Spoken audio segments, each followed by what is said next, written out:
Pues muy buenas tardes. Ahora sí, formalmente estamos dando inicio a esta plática en la cual tenemos un invitado de honor como el doctor Eliseo Muñoz Mena, quien nos acompaña de la Comisión Nacional de los Derechos Humanos y platicándonos sobre un tema muy interesante sobre el sistema interamericano de derechos humanos. Él, como servidor público de uno de los organismos más importantes en el Estado mexicano, como lo es la Comisión Nacional de los Derechos Humanos, aparte doctor honoris causa en Derechos Humanos por el Instituto Interamericano de Investigación y Docencia en Derechos Humanos, un gran conocedor académico, experto en temas de derechos humanos, y pediría, si antes de agradecerte nuevamente, Eliseo, tu participación, que les pudieras dar a los participantes una breve semblanza de todo aquello que has desarrollado recientemente en materia de derechos humanos, y te cedemos el uso de la voz. Y bienvenido nuevamente y muchísimas gracias por acompañarnos. Ok, ¿se escucha bien? Primero, preguntaría eso para que no haya... Sí se escucha, ¿verdad? ¿Nos escuchamos Sí, bien? sí, sí, Ok, sí, adelante. bien, pues buenas tardes a quienes se encuentran en este foro. En verdad que me siento muy agradecido con la invitación que me hiciera el doctor Sergio Rabiela. Debo confesar que tuve que meterme un poco a la parte doctrinal, a la parte de la investigación en cuanto al sistema.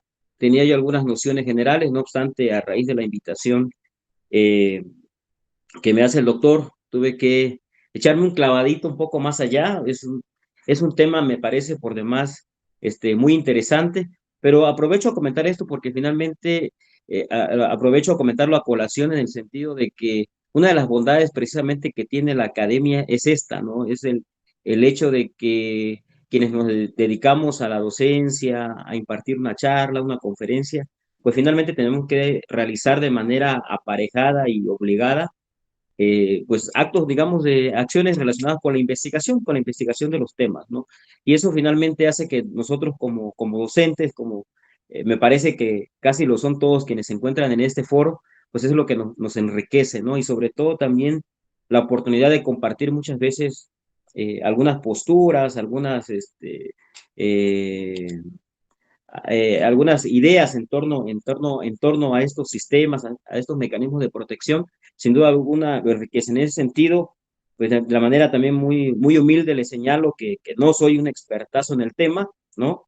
Me parece que si durante la charla o al final ustedes quieren eh, comentar algo de manera adicional, robustecer una postura, pues bienvenido, ¿no? Finalmente, insisto, la oportunidad que nos da este tipo de foros es la, la oportunidad de compartir el conocimiento, de precisar y de aprender unos de otros, ¿no? Me parece que, pues en este momento yo solo tengo una función, que es la de, pues tratar de transmitirles algunos ejes temáticos muy genérico sobre el sistema interamericano, pero finalmente me parece que todos podemos abonar a la mejor construcción del conocimiento. Digo esto nomás de manera introductoria y brevemente también comento, comentaría algunas publicaciones que he hecho. Hay un libro que publiqué que se llama Principios Rectores de los Derechos Humanos y sus Garantías. Llevo 2 ediciones ya de ese libro y prácticamente lo publiqué en el año 2016, un libro que empecé a redactar prácticamente en el 2011 y me parece que, y lo digo también mucha, con mucho orgullo, prácticamente fue el libro que me incursionó a mí en la materia de los derechos humanos, puesto que antes yo me dedicaba al 100% al litigio y también a la administración pública municipal. He publicado, además de este libro, que es prácticamente el artículo primero constitucional comentado, algunos artículos como hay uno que se denomina tortura procesal, violación sistemática de derechos humanos y garantías. He escrito un artículo también que se denomina la garantía de acceso a la justicia, una falacia en el sistema jurídico mexicano, el Octopus Person municipal, una necesidad en el Estado mexicano, y algunos otros artículos por ahí. Y en general, podría decir que me dedico a la docencia. Fui 20 años servidor público municipal y actualmente colaboro en la Comisión Nacional de los Derechos Humanos como director de asuntos indígenas privados de la libertad, 1 año y medio. Sería muy brevemente, compañeros, sin afán de otra cosa, nada más para... me parece que A ver. ¿Sí se escucha? Sí, ¿verdad? Ok, sí se escucha. Ok, sería todo y si me lo permiten, entonces empezaría con la plática ya formalmente, ¿es correcto? Ok, Sí, ok, adelante, empezamos. gracias. Perfecto. Bueno, nuevamente, mil gracias por el tiempo que le vayan a dedicar a esta charla y como les he comentado, eh, si hay algo que enriquecer, bienvenido. Bien, me parece que para que nosotros empecemos a abordar algunos tópicos relacionados con el sistema interamericano de los derechos humanos, haré una breve introducción relacionada con algunos instrumentos jurídicos y algunos momentos históricos que me parece que es relevante comentar. En ese sentido, partiría yo de ubicarme en tiempo, digamos, a finales de la Segunda Guerra Mundial, y en ese sentido recordar que el 26 de junio de 1945, posterior o en aras de esta culminación de la Segunda Guerra Mundial, recordemos que se firma la Carta de la Organización de las Naciones Unidas, mejor conocida como la Carta de la ONU. En esta Carta de la ONU me parece que es importante recalcar que dentro de sus numerales se estipuló desde 1945, por supuesto que esta Carta de la ONU obedecía a la necesidad de instaurar un sistema o un mecanismo de cooperación internacional en materia económica, en materia política, en materia social, en materia humanitaria y, por supuesto, también establecer mecanismos de tutela, de protección y de defensa en materia de derechos humanos, ¿no? Es más, me parece que el primer instrumento internacional en el que se coloca a los derechos humanos como una institución jurídica, como una institución que va a ser objeto de tutela y de protección en el plano internacional, es precisamente la Carta de la ONU. Eh, prácticamente, a partir de que se firma esta Carta de la ONU, incluso en la propia Carta de la ONU se establece la posibilidad de que existan mecanismos o instituciones o entes de naturaleza regional, pues que de cierta manera coadyuven a esta cooperación internacional en materia económica, política, social y por supuesto en el tema de los derechos humanos.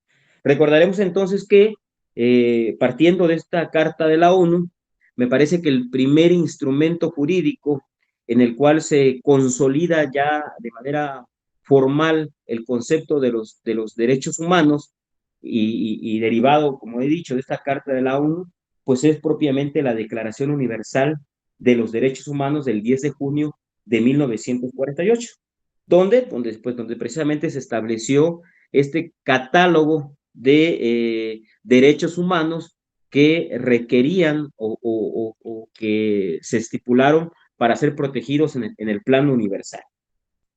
Entonces, podríamos comentar que a partir de que se emite esta Declaración Universal de los Derechos Humanos, es cuando surge, por decirlo así, a la vida jurídica, lo que actualmente conocemos como el Sistema Universal de los Derechos Humanos.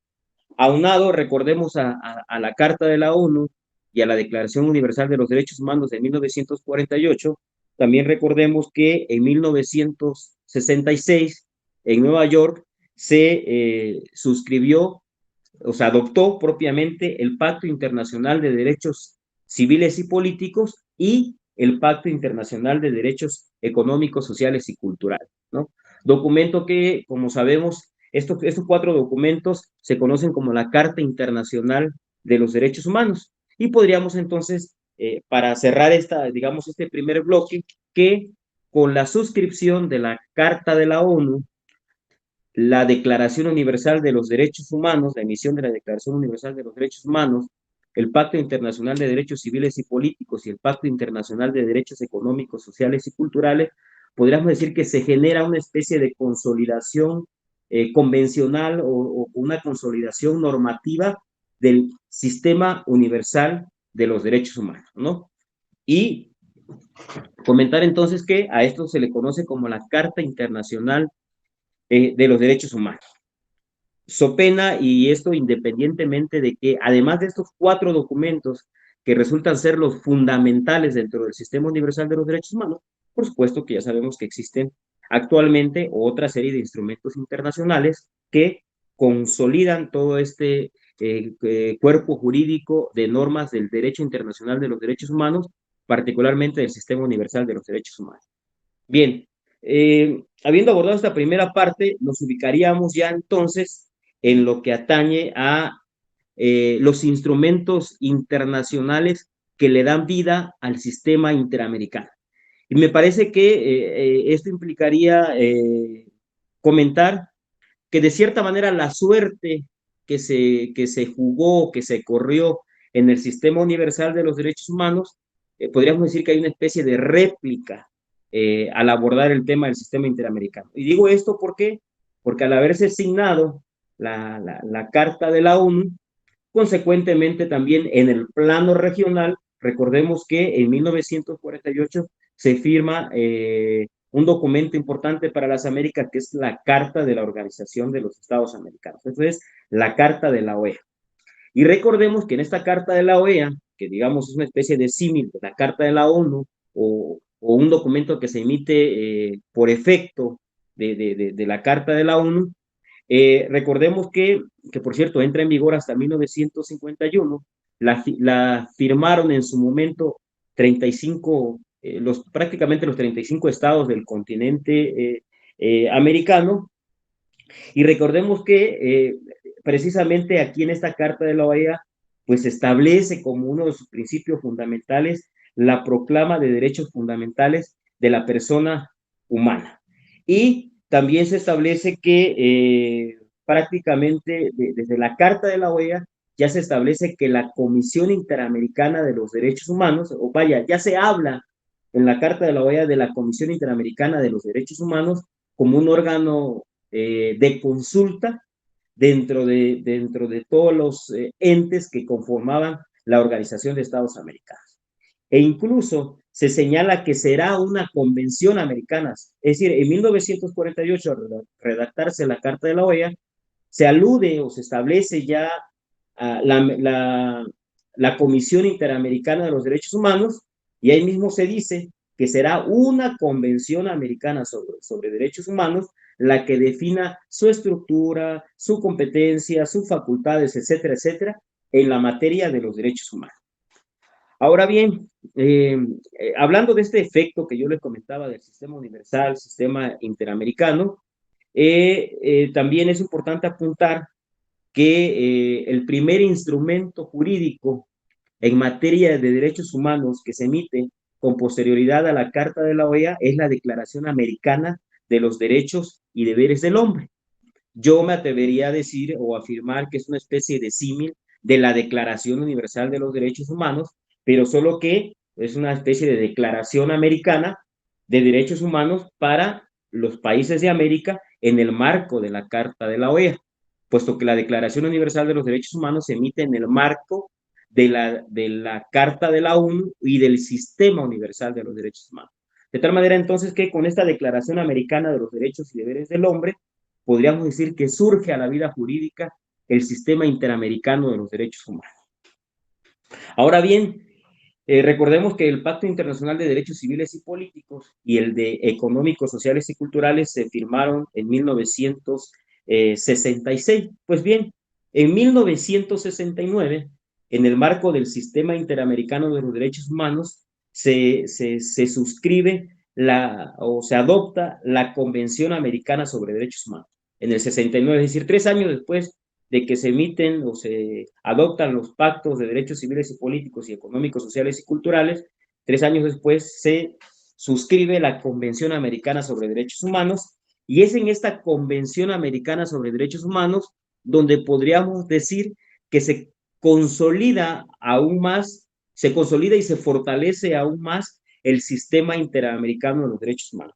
¿Y por qué digo esto? Porque prácticamente es aquí donde se establecen ya la existencia de dos entes que en la actualidad juegan un papel fundamental y que es prácticamente de lo que vamos a hablar en el resto de la charla, que es el hecho de que se establece este sistema interamericano de protección de los derechos humanos, cuyos, digamos, entes de mayor importancia son la Comisión Interamericana de los Derechos Humanos y la Corte Interamericana de los Derechos Humanos. Voy a mencionar 2 o 3 fechas, estimados compañeros y compañeras, que posteriormente nos van a servir para efecto de lo que vamos a platicar. Entonces, ya comentamos que la Convención Americana sobre Derechos Humanos se signa, se adopta en el 22 de diciembre de 1969. Ojo, solo que entró en vigor hasta 1978. Ahora bien, para el caso de México, prácticamente México se adhirió y ratificó la Convención Americana el 2 de marzo de 1981. ¿No? Es cuando México decide, ¿sabes qué? Siempre sí me adhiero y ratifico la Convención Americana sobre Derechos Humanos con los efectos que le son inherentes, es decir, con las obligaciones que emanan, en este caso para México, el haber suscrito la Convención Americana sobre Derechos Humanos. Ojo, habría que también tomar en consideración, parece que es una información que ustedes ya tienen, solo la consolido, que independientemente de que México se haya adherido y ratificado la Convención Americana en 1981, es prácticamente hasta el 16 de diciembre de 1998 cuando acepta la jurisdicción contenciosa de la Corte Interamericana de los Derechos Humanos. Solo recordemos que prácticamente tanto la Comisión como la Corte Interamericana en materia de derechos humanos, podríamos decir que cobran fuerza, pues a partir de que se adopta la Convención Americana sobre Derechos Humanos. Es decir, no tuvo esa fuerza o ese vigor, e incluso la Comisión Interamericana fue creada en 1959. Esto es, independientemente de que se haya previsto a la Comisión Interamericana como un órgano de defensa, promoción de los derechos humanos y órgano de consulta en la materia dentro de la Organización de Estados Americanos desde 1948, prácticamente se crea en 1959 y de cierta manera se consolida prácticamente hasta 1969, que es cuando se adopta en el plano internacional a la Convención Americana sobre Derechos Humanos, y recuerden que también los países fueron ratificando de manera paulatina la Convención Americana sobre Derechos Humanos, que le da vida, como he dicho, digamos, que consolida tanto a la Comisión como a la Corte. Pero me parece que es importante que mencionemos que en el caso de la Corte Interamericana de los Derechos Humanos, para efectos de que ésta pueda tener jurisdicción sobre determinado país, se requiere que esta jurisdicción contenciosa tal cual sea aceptada por cada uno de los estados. Pero para efectos de nuestra charla, me interesa entonces de puntualizar que es hasta el 16 de diciembre de 1998 cuando México acepta la jurisdicción contenciosa de la Corte Interamericana de los Derechos Humanos. Y me parece que esto es importante, ¿por qué? Porque prácticamente implica que a partir digamos, de diciembre de 1998 hacia adelante, hacia tiempos vigentes, es cuando la Corte Interamericana de los Derechos Humanos puede conocer de determinados casos. Hay excepciones, por supuesto, que tienen que ver con el tema incluso de, por ejemplo, lo menciono brevemente. Si ustedes recordarán, uno de los casos más emblemáticos de los que ha conocido la Corte Interamericana de los Derechos Humanos por los efectos que ha tenido en el sistema jurídico mexicano es la sentencia que emitió en el caso Rosendo Radilla Pacheco. Una sentencia que, si no mal recuerdo, es del año 2010. Recuerden que en el 2010, 6 de junio del 2011, se generó la reforma constitucional en materia de derechos humanos. Y el 6 de junio en materia de juicio de amparo. Y el 10 de junio en materia de derechos humanos. Es decir, el tema de este nuevo paradigma en materia de derechos humanos que se generó a partir de la reforma del 10 de junio del año 2011, digamos que estaba calientito, por decirlo así, cuando recién le notifican a México la sentencia en el caso Rosendo Radilla Pacheco. Y a propósito de lo que mencionaba yo de la fecha en que México acepta esta jurisdicción contenciosa de la Corte Interamericana, Es importante entonces apuntar que la desaparición forzada de don Rosendo Radilla Pacheco se generó en Guerrero allá por los años 1974. Entonces nos podríamos preguntar por qué si los hechos acontecieron en 1974 y México aceptó la jurisdicción contenciosa en noviembre, diciembre de 1998, ¿por qué si México, perdón, por qué si la Corte Interamericana conoció este caso? Simple y sencillamente porque se trata de un delito continuado, un delito de naturaleza continuada. Es decir, prácticamente el delito de desaparición forzada del que fue objeto don Rosendo Radilla Pacheco, podríamos decir que hasta el día de hoy se sigue consumando, en el sentido de que hasta el día de hoy prácticamente el cuerpo de don Rosendo Radilla no ha aparecido. Vaya. Esa es la razón por la cual, en este caso concreto, la Corte Interamericana sí, digamos, tuvo competencia para conocer de este hecho que sucedió en 1974. Ya que estoy en este tema y para no perderme, también hay un caso que es el de David Martín Campos Dot, como le quieran pronunciar, en el cual incluso conoció la Comisión Interamericana, pasó a la Corte Interamericana y justo ante el procedimiento que se lleva a cabo ante la Corte Interamericana, el Estado mexicano, es decir, México, se excepcionó y prácticamente interpuso como excepción el hecho de que no tenía competencia la Corte Interamericana de los Derechos Humanos para conocer de este caso, precisamente por razón del tiempo, es decir, porque los hechos prácticamente acontecieron con antelación a que México aceptara esta jurisdicción contenciosa. Menciono esos dos casos nada más por ese tema de la relevancia que tiene la aceptación de la jurisdicción contenciosa por parte de México.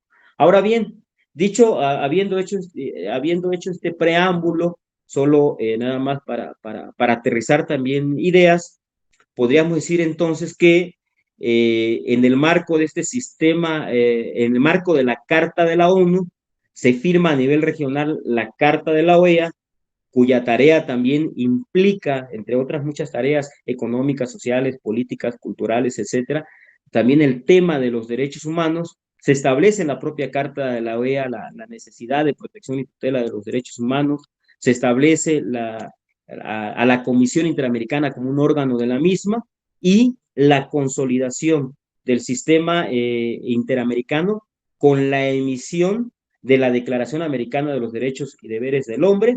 Y finalmente, podríamos decir que el tercer documento, también de importancia, o los tres documentos que consolidan al sistema interamericano son la Carta de la OEA, la Declaración Americana de los Derechos y Deberes del Hombre y la Convención Americana sobre Derechos Humanos. Entonces vean cómo ambos sistemas, podría decir, tienen una especie de núcleo duro o de documentos fundamentales que lo consolidan.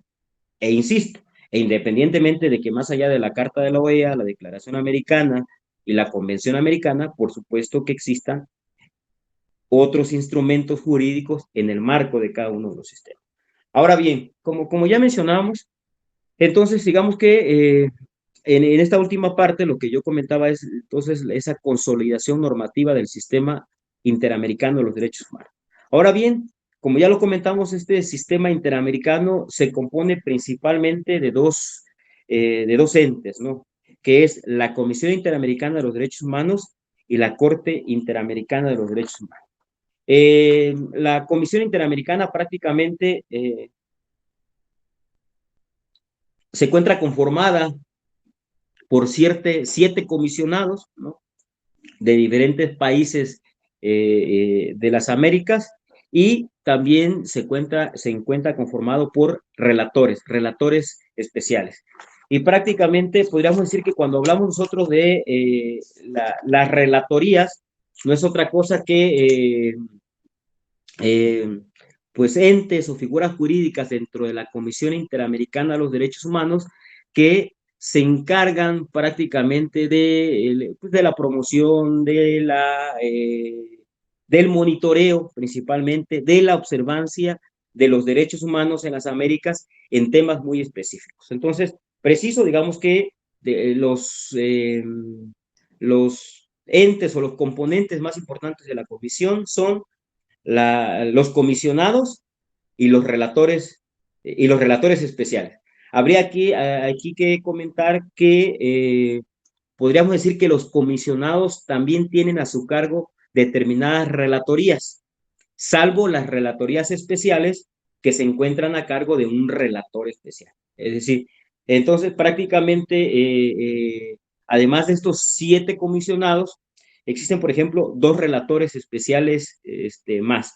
Mencionaré yo ahorita de manera muy breve, aquí tengo la información de esas relatorías que conforman la Comisión Interamericana de los Derechos Humanos, se les podría denominar incluso relatorías temáticas, ¿no? Es decir, que se ocupan, como he mencionado, del monitoreo, la atención, la promoción, la vigilancia de determinados derechos humanos de manera específica. ¿Y cuáles son estos derechos humanos? Pues prácticamente aquellos rubros en los que de cierta manera se refiere a determinados grupos o temas que requieren alguna atención especial o por la situación precisamente que se vive en el continente americano, pues son ejes temáticos que requieren cierta prioridad por parte de la Comisión Interamericana. También lo mencionaré en el orden en el que se fueron, digamos, creando, consolidando. En ese sentido, tenemos prácticamente 13 relatorías temáticas, que es la Relatoría sobre los Derechos de los Pueblos Indígenas, que se crea en el año de 1990. Le sigue la Relatoría sobre los Derechos de las Mujeres desde 1994, la Relatoría sobre los Derechos de las Personas Migrantes, una relatoría especial, esta es relatoría especial, para la libertad de expresión, la Relatoría sobre los Derechos de la Niñez, la Relatoría sobre defensoras y defensores de derechos humanos y operadores de justicia, la Relatoría sobre los Derechos de las Personas Privadas de la Libertad y el Combate a la Tortura, la Relatoría sobre los Derechos de las Personas Afrodescendientes y contra la Discriminación Racial, la Relatoría Especial sobre los Derechos Económicos, Sociales, Culturales y Ambientales, la Relatoría sobre Memoria, Verdad y Justicia, la Relatoría sobre los Derechos de las Personas Mayores y finalmente la Relatoría sobre Personas con discapacidad. Si ustedes observan prácticamente, las relatorías se encuentran debidamente, digamos, focalizadas y yo me atrevería a decir que finalmente el hecho de que existan estas relatorías temáticas no es otra cosa que poner en evidencia, digamos, los principales ejes temáticos en los cuales en las Américas o en el continente americano prácticamente, digamos, se refiere a grupos o a ejes temáticos con mayor condición de vulnerabilidad en lo que hace a una posible violación de los derechos humanos. De tal manera que, si ustedes se darán cuenta, prácticamente la primera relatoría que se crea en el año de 1990, pues la relatoría relacionada con pueblos y comunidades indígenas. La segunda relatoría es la relacionada con los derechos de las mujeres.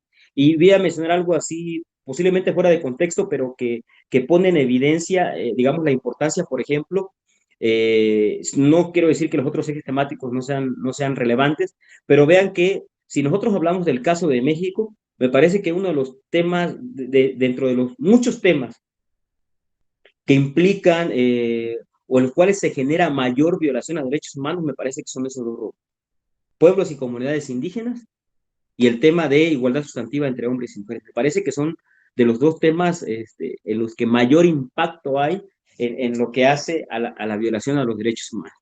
Y lo digo a propósito porque precisamente yo, por ejemplo, servidor, perdón, pertenece a la Cuarta Visitaduría General, y la Cuarta Visitaduría General de la Comisión Nacional de los Derechos Humanos tiene a cargo esos dos ejes temáticos, pueblos y comunidades indígenas y igualdad sustantiva entre hombres y mujeres.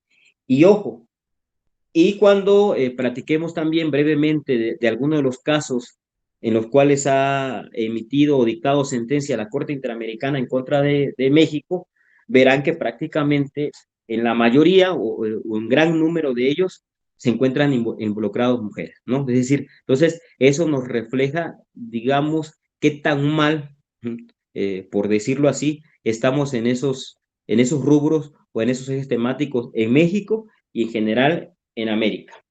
Ahora bien, mencionaré también de manera ya muy a grosso modo alguna de las, digamos, cómo pudiéramos nosotros especificar cuáles son estas funciones de la Comisión Interamericana de los Derechos Humanos. Y la podríamos dividir en algunos en algunos rubros. Me parece que el primer rubro que podríamos nosotros puntualizar que corresponde a las funciones que realiza la Comisión Interamericana es el de monitoreo general en materia de derechos humanos. Esto es la supervisión de la situación de los derechos humanos en los diferentes países que conforman la Organización de Estados Americanos. Para tal efecto, recordemos que esta función la realiza esta función de supervisión de la situación de los derechos humanos en América, prácticamente la realiza la Comisión Interamericana a través de lo que se conoce como visitas in loco. Es decir, esa serie de visitas que decide realizar la Comisión Interamericana de los Derechos Humanos en los diversos países de las Américas para realizar un estudio, una valoración, un diagnóstico de cómo se encuentra esta situación en materia de derechos humanos. Para tal efecto, recordemos que en el 2015, si no mal recuerdo, 2014-2015, precisamente México fue objeto de una visita in loco por parte de la Comisión Interamericana y ojo, esto tuvo como consecuencia que la Comisión Interamericana emitiera un informe especial, perdón, un informe especial de esa visita que realiza a México y prácticamente pues en ese documento que ahí se encuentra la radiografía de cómo percibe la Comisión Interamericana la tutela, la defensa, la protección, la observancia de los derechos humanos en México. Pues bien, digamos que esa sería una de las herramientas que tiene la Comisión, las visitas in loco. Además de estas visitas in loco, prácticamente este monitoreo de la situación de los derechos humanos en los diversos países de la OEA también se ve reflejado en lo que se conoce como, bueno, informes especiales y de países, que es el derivado de las visitas in loco. También existen informes temáticos. Estos informes temáticos prácticamente son el resultado precisamente del diagnóstico, del estudio, de la observancia que realizan las relatorías de la Comisión Interamericana de los Derechos Humanos, ya sea las relatorías a cargo de los comisionados, las relatorías especiales. De tal manera que esto implica que se emita, por ejemplo, un informe temático en materia de la observancia de los derechos de la niñez. Puede ser incluso en un país en específico, en una región determinada, o puede ser incluso temática propiamente dicha, ¿no? También tenemos en este rubro de monitoreo general los mecanismos de protección, ¿no? O mecanismos de vigilancia. Recordemos también que en el caso de Ayotzinapa, quienes estén aquí en el foro, recordarán que la Comisión Interamericana tiene establecido un mecanismo especial de seguimiento del caso de Ayotzinapa, ¿no? Por la gravedad del tema. Y finalmente, también a través de los informes anuales, ¿no? Es decir, valga la expresión, cada año la Comisión Interamericana emite informes anuales precisamente de todo este monitoreo general que realiza en materia de derechos humanos, donde prácticamente se establece el estatus en materia de derechos humanos, ya sea temática o ya sea por país, o todo aquello que implique la función de monitoreo por parte de la Comisión Interamericana durante un año. También es importante aquí que mencionemos que dentro de estos informes, ya sea informes especiales, temáticos, informes anuales, también es factible que nosotros observemos determinadas recomendaciones, ¿no? Que se les generan a los países en diversos ejes temáticos. Es decir, un informe, por ejemplo, especial o de visita a un país, además de decirnos, de plasmarnos cuál es el diagnóstico en materia de derechos humanos en México, por ejemplo, trae aparejado este documento una serie de recomendaciones en contra de él o que le hace a un país o a un estado determinado. Es decir, mejora tu sistema de justicia, abate la corrupción, realiza acciones positivas, etcétera, etcétera. Bien, además entonces de esta función de monitoreo general, también tenemos por parte de la Comisión Interamericana otra función que la podríamos, digamos, rubricar como una función cautelar y tutelar. Prácticamente, cuando hablamos de la función cautelar y tutelar, prácticamente nos estamos refiriendo ese, eh, a esos mecanismos consistentes en la emisión de medidas cautelares a cargo de la Comisión Interamericana de los Derechos Humanos. Y prácticamente se refiere a dos aspectos, a un aspecto cautelar y prácticamente a un aspecto tutelar. Cuando hablamos del aspecto cautelar, prácticamente implica la obligación por parte de la Comisión Interamericana de los Derechos Humanos, por supuesto puede ser a petición de parte o de manera oficiosa, relacionado con la preservación de situaciones jurídicas, me refiero a la cautelar, relacionado con aquellos casos de los cuales la Comisión Interamericana ya tiene conocimiento. Bueno, que prácticamente se refiere al mecanismo de peticiones. Es decir, me adelanto tantito, recordemos que otra de las funciones que tiene la Comisión Interamericana es este mecanismo de peticiones por los cuales de manera individual o de manera colectiva las personas pueden ocurrir ante la Comisión Interamericana de los Derechos Humanos para interponer propiamente una queja. Es decir, someter un caso a la Comisión Interamericana de los Derechos Humanos. Entonces, en este marco de las peticiones que realizan las personas ante la Comisión Interamericana de los Derechos Humanos, podemos nosotros ubicar al aspecto cautelar. Es decir, si la Comisión Interamericana de los Derechos Humanos está conociendo de un caso de una violación a derechos humanos, puede incluso emitir medidas cautelares para preservar un derecho humano, para evitar una violación a derechos humanos. Ojo, pero entonces este aspecto cautelar, es decir, las medidas cautelares emitidas en el marco del aspecto cautelar se refiere a la preservación de un derecho humano en el marco de un caso que ya esté conociendo la Comisión Interamericana de los Derechos Humanos. En tanto que la función de emitir medidas cautelares en el aspecto tutelar prácticamente implica la posibilidad de que la Comisión Interamericana de los Derechos Humanos emita medidas cautelares, ojo, prácticamente no existiendo un caso ante la Comisión Interamericana. Es decir, que aunque no, por ejemplo, Eliseo Muñoz Mena no tiene un caso ante la Comisión Interamericana de los Derechos Humanos, no obstante, ocurre ante la Comisión Interamericana de Derechos Humanos a solicitar una medida cautelar porque está en peligro mi vida, porque me están torturando, porque hay una violación grave a los derechos humanos. Pues.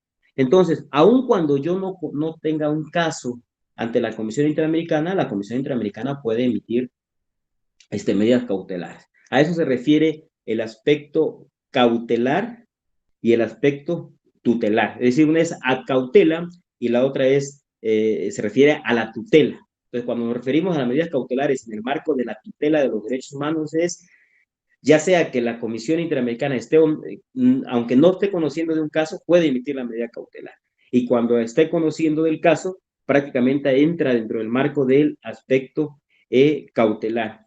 Por supuesto que también ya nosotros tenemos conocimiento que las condiciones para emitir una medida cautelar prácticamente están relacionados con que se cumplan, digamos, tres requisitos primordiales, que es que se trate de una violación grave a los derechos humanos, que exista urgencia en aras de proteger y salvaguardar ese derecho humano y que propiamente también con la medida cautelar se evite un daño irreparable, ¿no? En materia de derechos humanos. Con esto, al menos he abordado la función relacionada con el monitoreo general, posteriormente la función cautelar y tutelar, y nos pasamos al otro rubro que es el mecanismo de peticiones, ¿no? Que prácticamente, como yo les comentaba, implica que una persona o un grupo de personas decida ocurrir ante la Comisión Interamericana de los Derechos Humanos para plantear una queja o una petición individual o colectiva, ¿no? Que prácticamente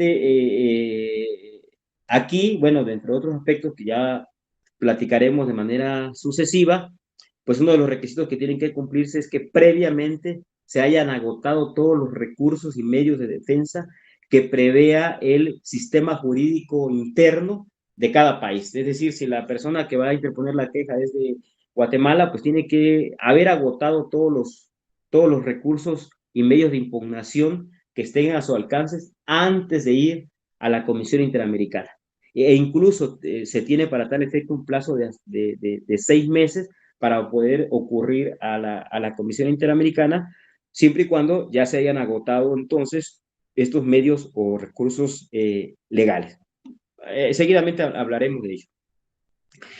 Me parece que otra función que también es importante que comentemos en el marco de la función que realiza la Comisión Interamericana es el que se refiere a la cooperación técnica, que no es otra cosa que esa serie de convenios, de lazos administrativos, de capacitaciones, de acuerdos interinstitucionales que realiza la Comisión Interamericana de los Derechos Humanos con institutos educativos, con dependencias, o instancias de gobierno incluso para capacitar en materia de derechos humanos.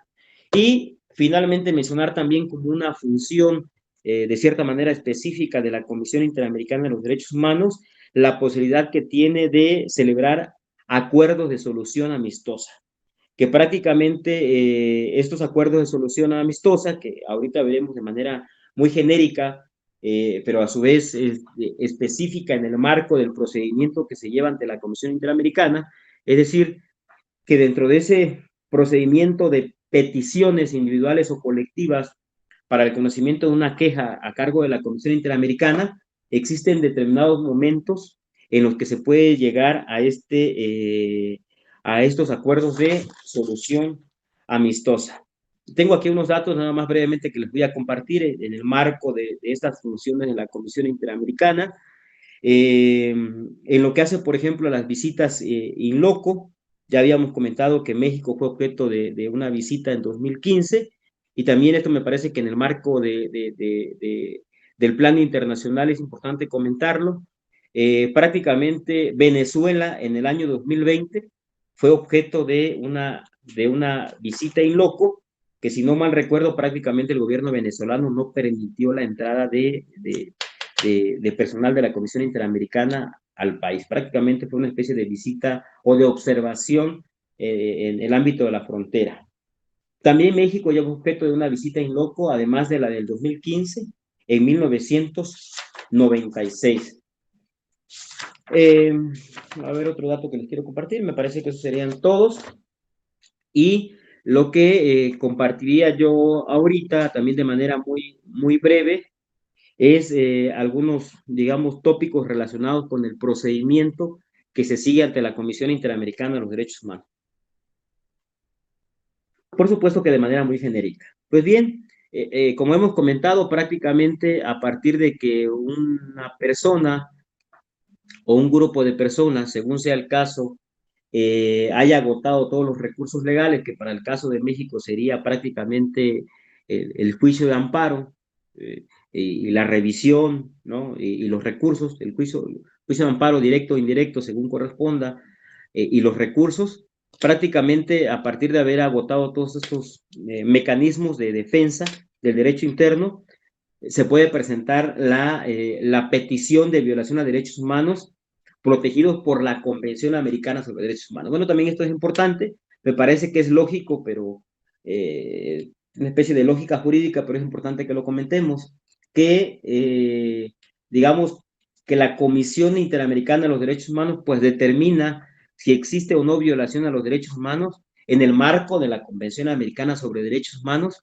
y demás instrumentos del sistema interamericano, es decir, la Declaración Americana de los Derechos y Deberes del Hombre, eh, instrumentos específicos en materia de desaparición forzada de personas, en materia de protección de los derechos de las mujeres, por ejemplo. Es decir, en el marco del sistema regional es como la Comisión Interamericana determina si hubo o no hubo violación a los derechos humanos.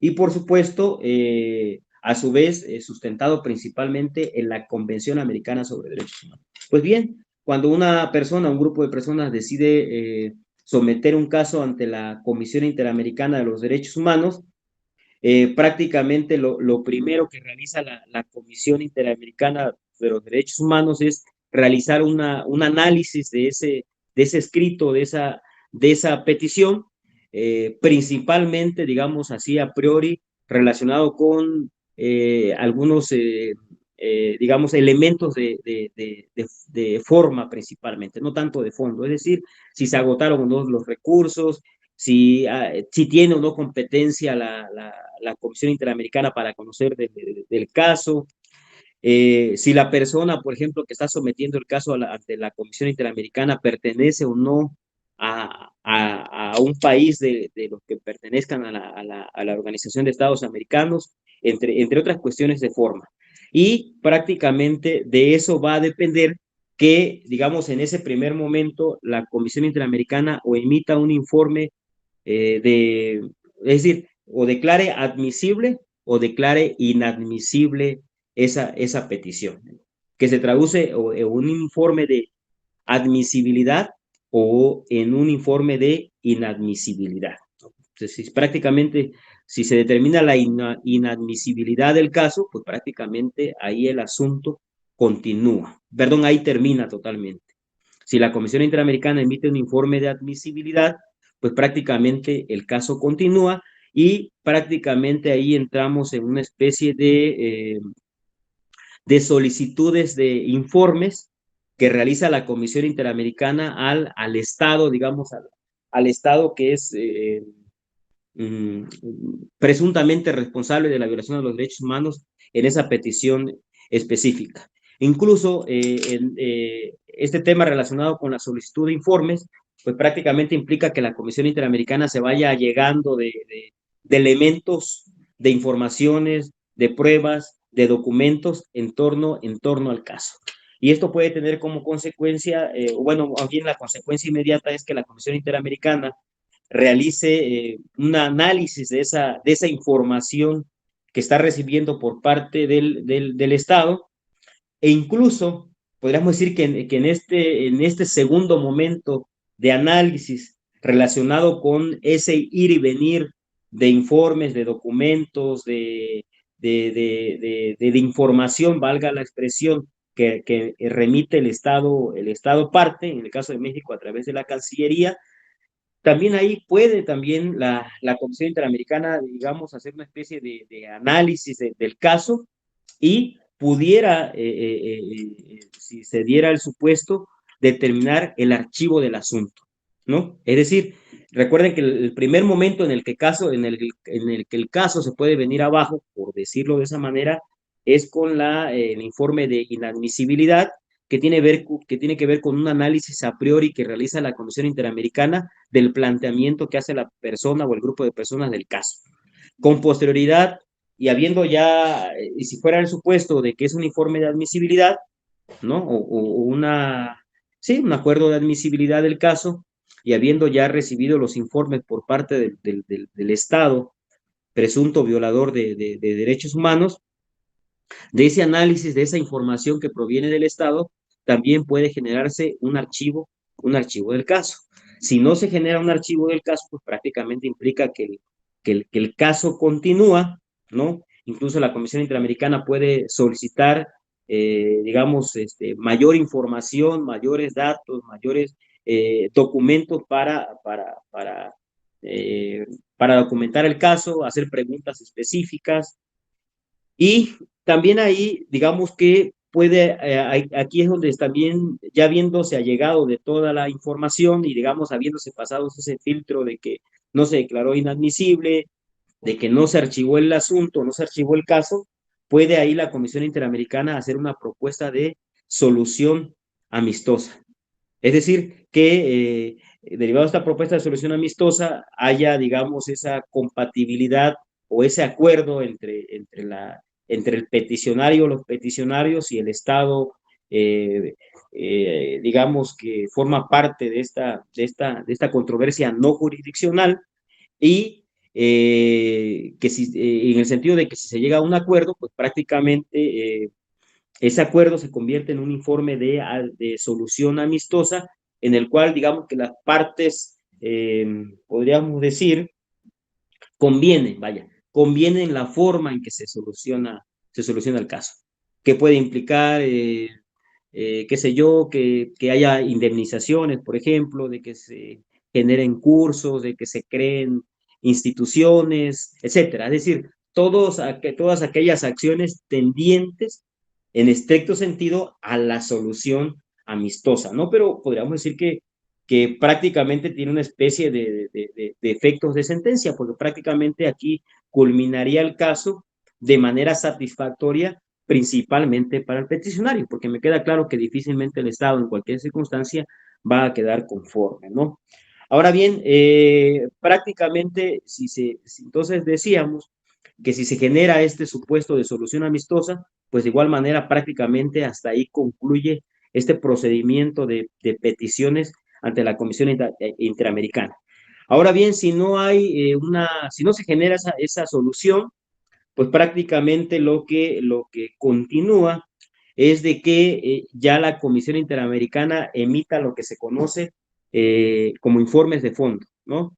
Prácticamente en estos informes de fondo es propia, yo me atrevería a decir que es una especie como de prácticamente de documento bueno, donde propiamente se emiten recomendaciones, es decir, la Comisión Interamericana entra al fondo del caso, determina si hubo o no violaciones a derechos humanos, y si hubo violaciones a derechos humanos, pues prácticamente emite un catálogo de recomendaciones, es decir, determinados puntos relacionados con indemnización, insisto, capacitación, que se modifique X o Y norma, instrumentos jurídicos, etcétera, y prácticamente también le otorga un plazo determinado al Estado para que dé cumplimiento a estas recomendaciones.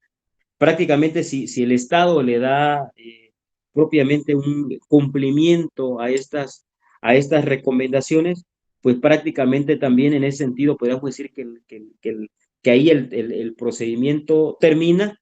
Ahora, si se da el supuesto de que el Estado no da cumplimiento a estas recomendaciones que realiza la Comisión Interamericana en este informe de fondo, y pues es posible que el mismo se publique, o en su defecto también que la Comisión Interamericana decida someter el caso a la Corte Interamericana de los Derechos Humanos. Y aquí me gustaría hacer puntualizar algo. Sí, siempre es importante considerar que el hecho de que, es decir, un primer punto que tendría que cumplimentarse para que la Comisión Interamericana someta el caso a la Corte Interamericana de antemano es que el país de que se trate haya aceptado la jurisdicción contenciosa de la Corte Interamericana de los Derechos Humanos. Porque prácticamente de no acontecer de esa manera, pues prácticamente solo se publicaría el informe de fondo y ya no caminaría el asunto hacia la Corte Interamericana en caso de que el Estado, digamos, acusado o el Estado responsable de la violación de los derechos humanos no haya aceptado esta jurisdicción contenciosa de la Corte Interamericana. Solo también, compañeros, como una manera de información, prácticamente en lo que va de este año 2021, por ejemplo, solo en el caso de México existen 11 casos o 11 informes de admisibilidad. Es decir, además de 2 casos que recientemente fueron sometidos de la Comisión hacia la Corte Interamericana de los Derechos Humanos. Por cierto, los 2 casos son de temas relacionados con el ámbito del derecho penal, el tema de prisión preventiva excesiva, prisión preventiva oficiosa o necesaria según sea la clasificación, pero son temas relacionados con derecho penal, con exceso en la prisión preventiva, con exceso en la figura del arraigo, con hechos relacionados con la tortura. Y esto me refiero ya a que en el 2021, además de estos 11 casos en los cuales ya se emitieron un informe de admisibilidad, que implica entonces que estos 11 casos en los cuales se ha emitido informe de admisibilidad para el caso de México van a entrar en esa fase de solicitud de informes, de posibilidad de que se archiven los casos, posibilidad de que se documenten los casos, de que exista o no una solución amistosa, de que se emita o no un informe de fondo, o de que el caso vaya o no a la Comisión Interamericana. Digamos que para pronto ya hay 11 casos, digamos, cocinándose en ese trayecto relacionado con el procedimiento ante la Comisión Interamericana de los Derechos Humanos, ¿no? Permítame un segundito. También igual la manera de, bueno, solo hubieron 2 casos con informes de inadmisibilidad, ¿no? Bien, digamos que esto, compañeros, en lo que hace de manera, grosso modo, lo que hace la Comisión Interamericana. Denme un segundito, compañeros, me parece que por cuestiones de que mi teléfono se está descargando, voy a tener que moverme tantito. Denme un segundito, por favor. Dios. Voy a ponerme aquí tantito. Un segundito. Ya ven que... Oh, Dios.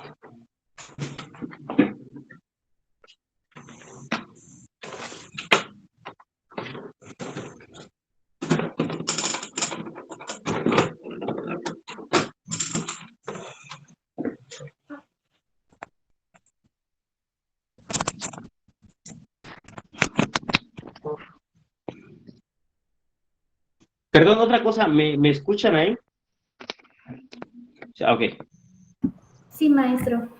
Una disculpa es que ya ven que estas cosas de las tecnologías. Ok.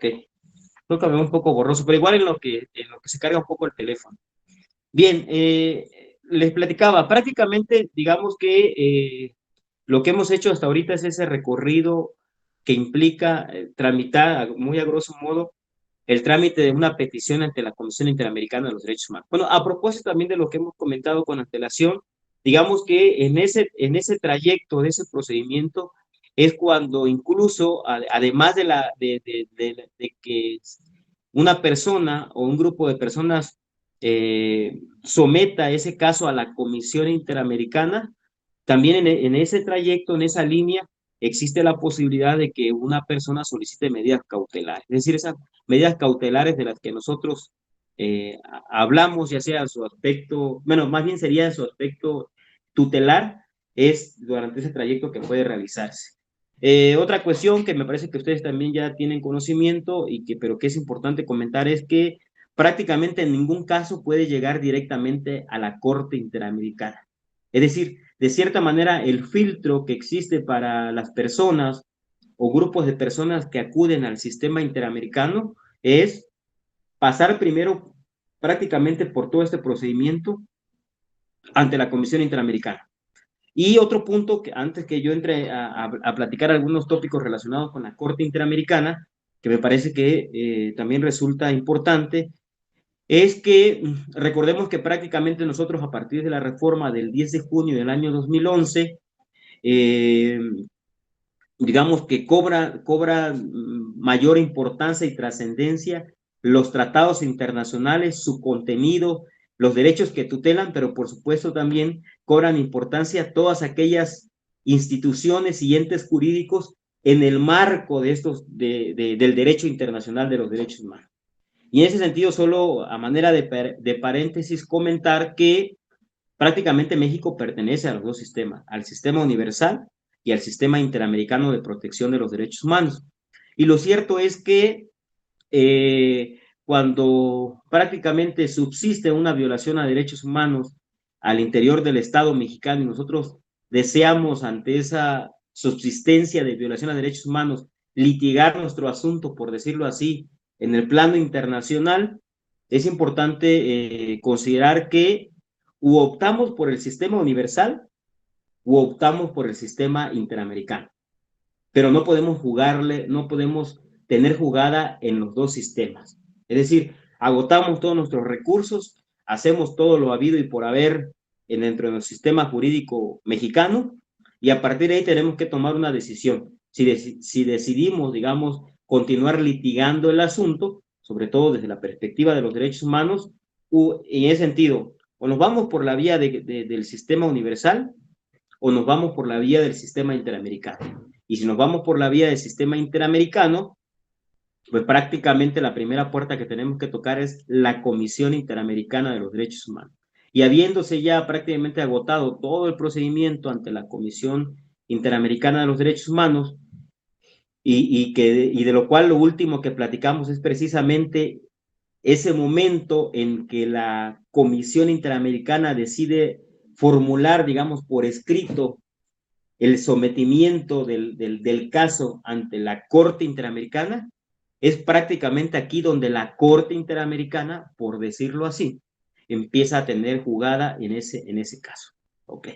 Y también como paréntesis, recordarán ustedes el caso de Lidia Cacho, me imagino que algunos o muchos de ustedes ya lo conocen. Si ustedes recordarán, por ejemplo, Lidia Cacho, prácticamente ella no optó por el sistema interamericano, ella sometió su caso al sistema universal de los derechos humanos, ¿no? Por mencionar, por ejemplo, un supuesto de un caso mexicano que no fue a la comisión ni a la corte, sino que fue objeto de estudio por el sistema universal de los derechos humanos. Ok, bien. En el mismo tenor de la plática que tuvimos sobre la Comisión Interamericana, abordaré también en un primer momento, ya ubicándonos en este otro segundo ente llamado Corte Interamericana de los Derechos Humanos como el segundo órgano de mayor importancia dentro del sistema interamericano, y puntualizar que la Comisión Interamericana prácticamente es un mecanismo no jurisdiccional, en tanto que la Corte Interamericana pues es propiamente jurisdiccional, ¿eh? Y en ese sentido, pues recordar que la Corte Interamericana se encuentra conformada por 7 jueces, siete jueces con sede en San José de Costa Rica. Bueno, también recordar que la Comisión Interamericana tiene su sede en Washington. Ok, me parece que por ahí hay un cuestionamiento. Eh, si gusta realizarlo de manera verbal, de favor. Buenas tardes, doctor Sergio, maestro Eliseo, compañeros. A sus órdenes. Gracias. Tengo 2 preguntas del apartado de la comisión. La primera es, de acuerdo con precisamente el estudio de admisibilidad, uno de los requisitos es, me voy a quitar para escuchar mejor. Uno de los requisitos es que no se acuda pues a otro sistema al mismo tiempo que está en la comisión.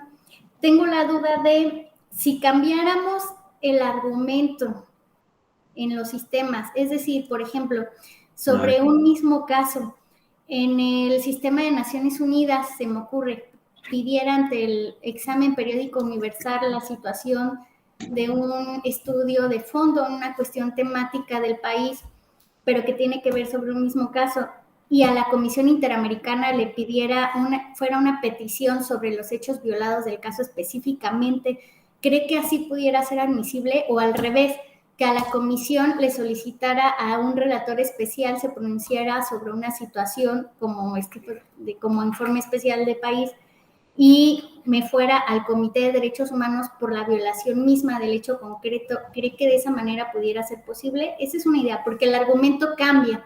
O sea, la solicitud planteada sería diferente.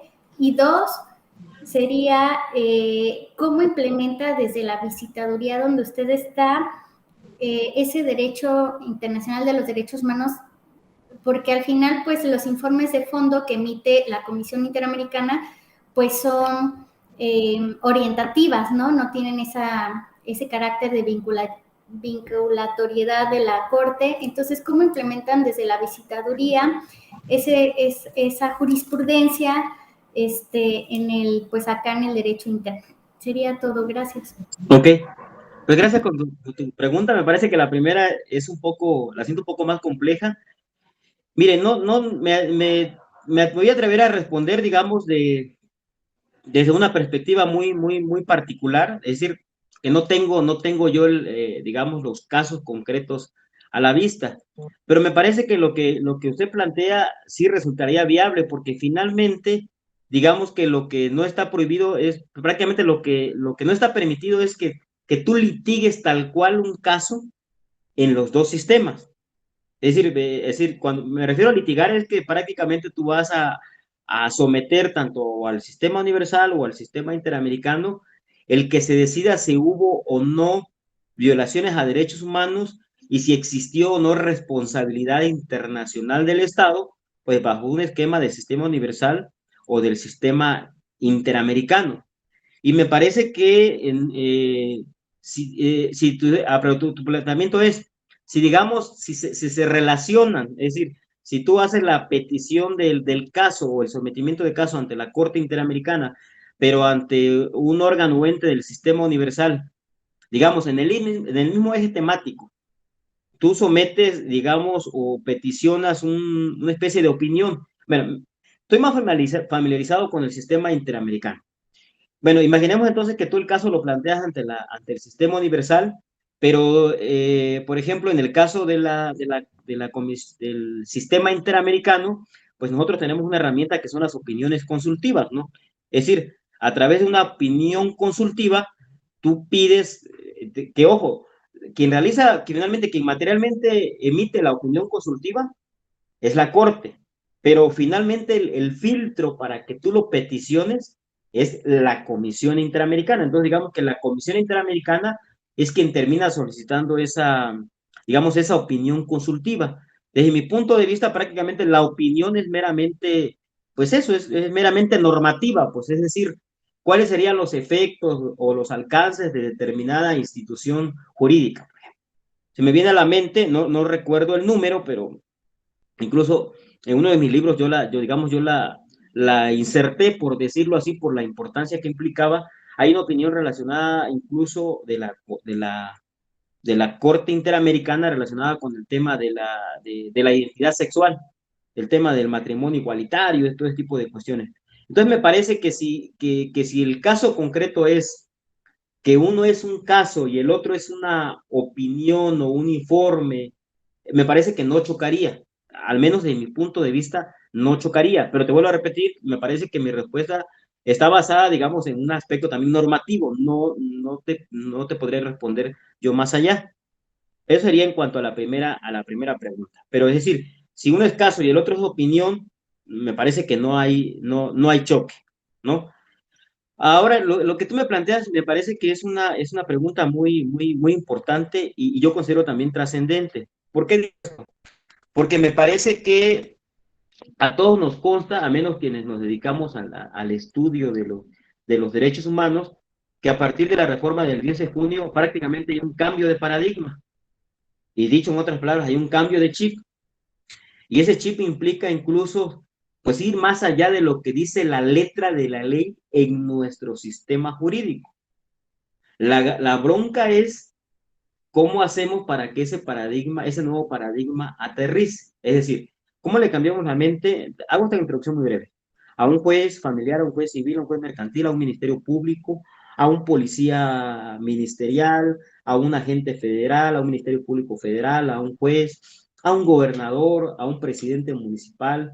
¿Cómo le cambias el chip de que, para empezar, tiene que ir al momento de tomar una acción o una decisión?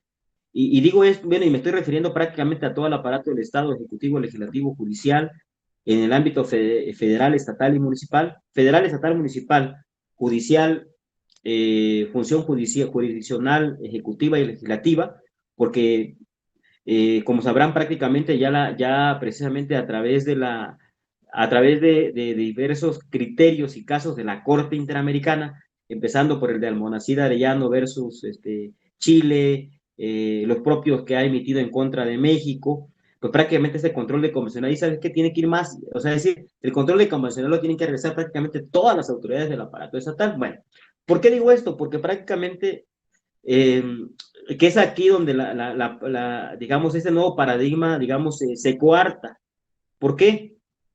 Porque de antemano entonces implica tener una visión normativa y tener el conocimiento de todo este derecho internacional de los derechos humanos, sistema universal, sistema interamericano, más allá de lo que dice la letra más allá de lo que dice, y me parece, ya voy aterrizando, más allá de lo que diga la ley de la Comisión Nacional de los Derechos Humanos, el 102 apartado B, y mi reglamento interno. Creo que por ahí va tu pregunta, ¿no? Es decir, me parece que eso implica, por supuesto, me parece, una capacitación exhaustiva, un convencimiento exhaustivo de que las cosas son diferentes y de que se deben llevar a la práctica. Me parece que este ejercicio que tú mencionas, sin afán de otra circunstancia, yo te podría decir que digamos que se encuentra en tránsito. No te podré decir que esté al 100 porque implica un cambio en la cultura jurídica. Pero al menos te voy a comentar digamos, de lo que yo he percibido, por ejemplo, en el área. Yo te decía que aquí hay dos brazos. Está el brazo que se llama PAMIN, Programa de Igualdad Sustantiva entre Hombres y Mujeres. Me parece que es una área bastante consolidada y me atrevería a decir que es de las áreas que más se nutre precisamente, e inclusive del sistema universal, todo lo que es CEDAW, ¿no? Del ámbito de este comité o de este tratado internacional específico en derechos de las mujeres. Aquí el área de PAMIN prácticamente sí, yo he visto todos los esfuerzos que realizan en el ámbito de monitoreo, en el ámbito de observancia, pero sobre todo el cómo se nutre de todo este derecho internacional de los derechos humanos. Pero me parece que, ahora, ¿qué te puedo decir de mi área? Por ejemplo, yo estoy en el área de indígenas en reclusión. Me parece que la base la tengo en el segundo constitucional y en el 18 constitucional. Estoy hablando de personas privadas de la libertad. Ahora, tengo la obligación y debo y he echado mano de herramientas más allá, por supuesto que sí. Te pongo algunos ejemplos. Muchas de las cajas que vienen aquí es porque hay personas indígenas privadas de la libertad, por ejemplo, que, mm, que pertenecen un ejemplo, que pertenecen a una comunidad indígena en Oaxaca y resulta que están privados de la libertad 7, 8 o hasta 10 horas en carretera de su lugar de origen, por ejemplo. Y en la propia 18 constitucional señala que toda persona indígena tiene que compurgar su pena en un lugar cercano a su domicilio, de tal manera que no pierda la pertenencia a su comunidad. Pero ojo, ahí viene un tema importante. El 18 constitucional a mi director me dice, ¿sabes qué?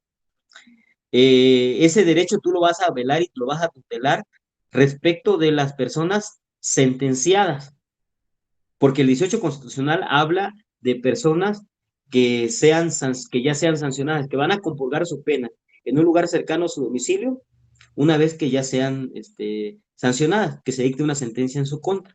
Palabras más, palabras menos, así me lo mandata el 18 constitucional.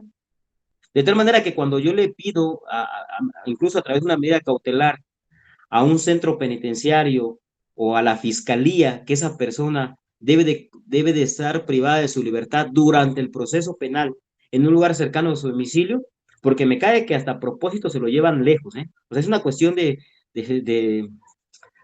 presión política o de presión que existe por parte de las instituciones de procuración de justicia. Entonces, lo que ellos me dicen, ¿sabe qué? A mí la Constitución me dice, el 18 constitucional me dice que que sí está bien, es decir, que sí es correcto que una persona se encuentre cercana a su domicilio compurgando, pero compurgando su pena, de tal manera que los procesados no. Entonces ahí donde yo prácticamente tengo que echar mano del derecho convencional y resulta que hay un manual de buenas prácticas precisamente emitido en el marco del Manual de Buenas Prácticas para Personas Privadas de la Libertad del Sistema Interamericano. Y en ese sentido, ese Manual de Buenas Prácticas no hace una distinción entre procesado y sentenciado, como sí la hace como sí la hace el 18 constitucional.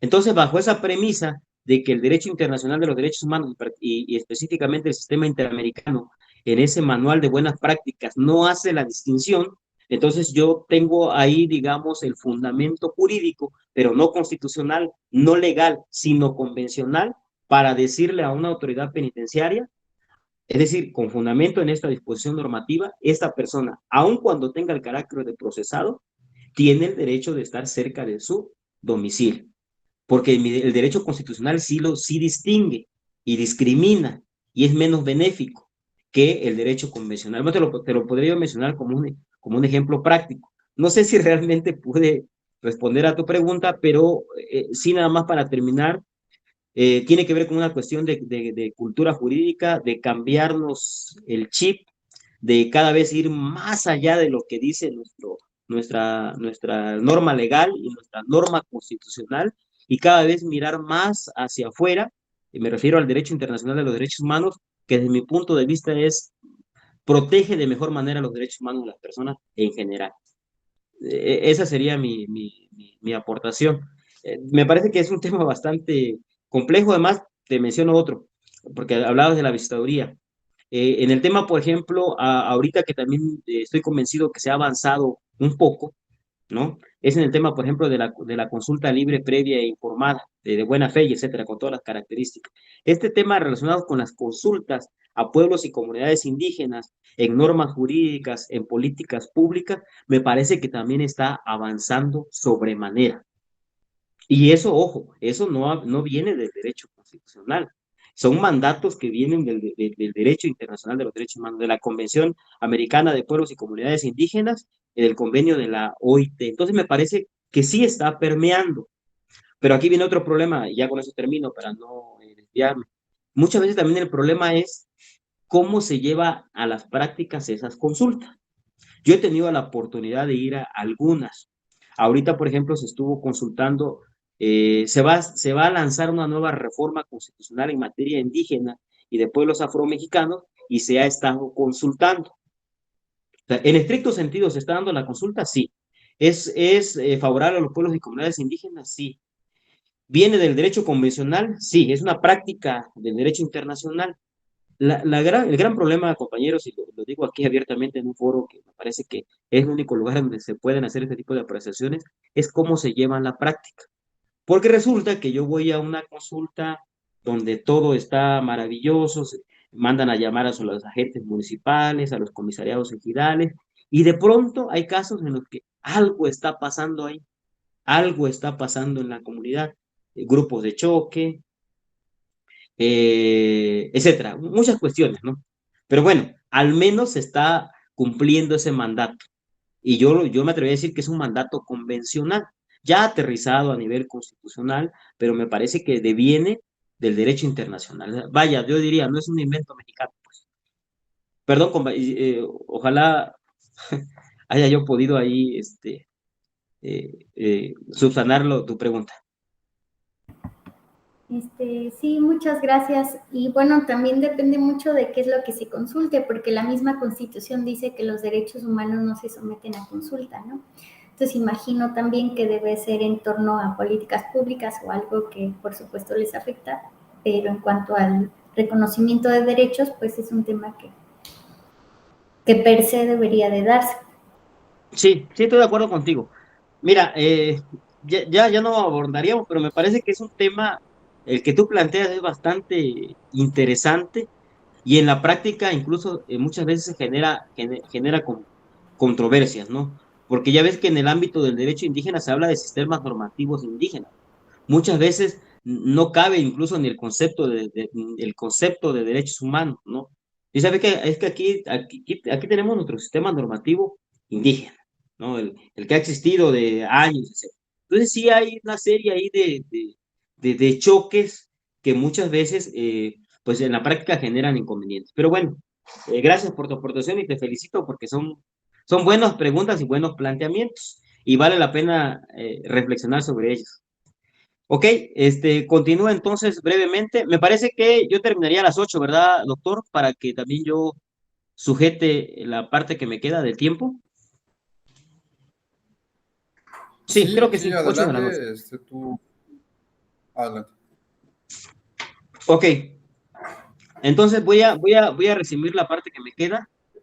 Miren, dentro de las funciones que realiza la Corte Interamericana, que ya mencionábamos nosotros, es el órgano o el ente jurisdiccional del Sistema Interamericano de los Derechos Humanos, podríamos nosotros mencionar en 4 apartados también, así muy genéricos, y ya luego nos vamos a lo particular, las funciones que realiza. La primera, pues también entra dentro del ámbito del ámbito cautelar.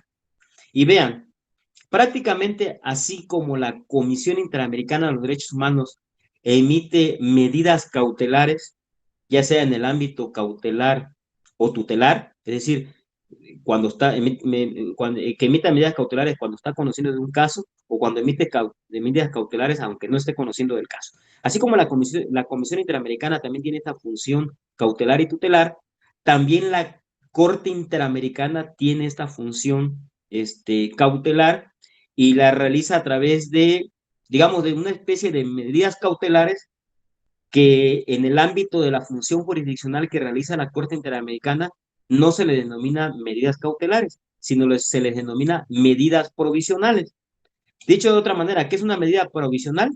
Es una medida cautelar, solo que una medida cautelar emitida por la Corte Interamericana de los Derechos Humanos. ¿Y esto qué implica? Que prácticamente, si ustedes recordarán, una petición o un caso tiene, digamos, un curso o una vida, por así decirlo, una temporalidad ante la Comisión Interamericana. Y ante esta temporalidad, ante la Comisión Interamericana, por supuesto que se pueden emitir medidas cautelares. Pero cuando el caso pasa a la Corte Interamericana de los Derechos Humanos y subsiste la necesidad de que a través de estas medidas cautelares, llamadas medidas provisionales, se continúe con la tutela, con la defensa, atendiendo a la gravedad, urgencia e irreparabilidad del derecho, entonces es aquí donde se activa esta función de medidas provisionales por parte de la Corte Interamericana de los Derechos Humanos. Entonces, muy sencillo, las medidas cautelares se emiten por la Comisión Interamericana y las provisionales en el marco de la función jurisdiccional que realiza la Corte Interamericana de los Derechos Humanos. Pero podríamos decir que en estricto sentido, materialmente, las dos cumplen la misma función, solo que en diferente momento y emitidas por diferentes instituciones.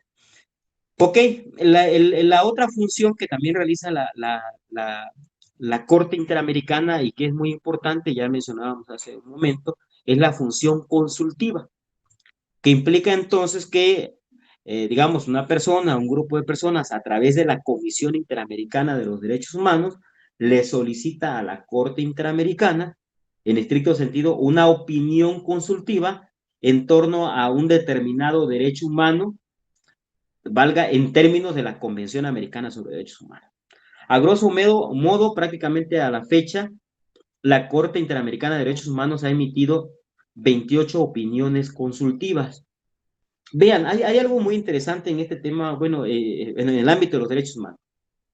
Si ustedes recordarán, por ejemplo, bueno, la clasificación de los derechos humanos, sabemos, ¿no?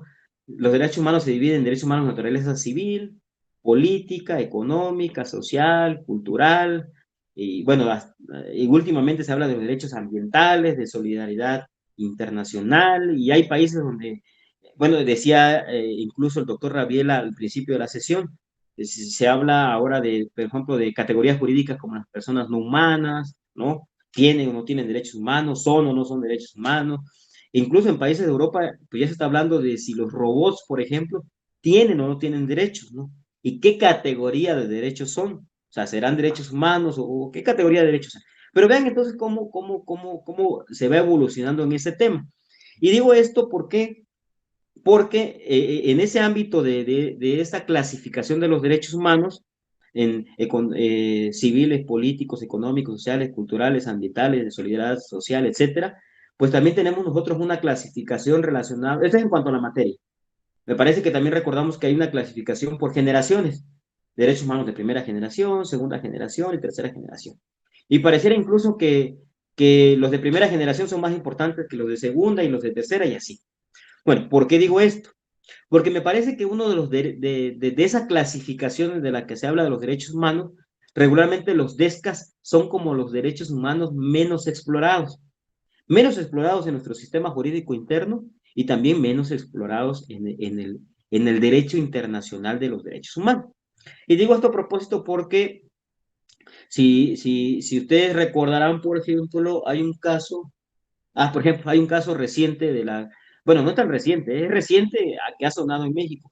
Ustedes habrán escuchado el caso, por ejemplo, Lagos del Campo versus Perú, que es un caso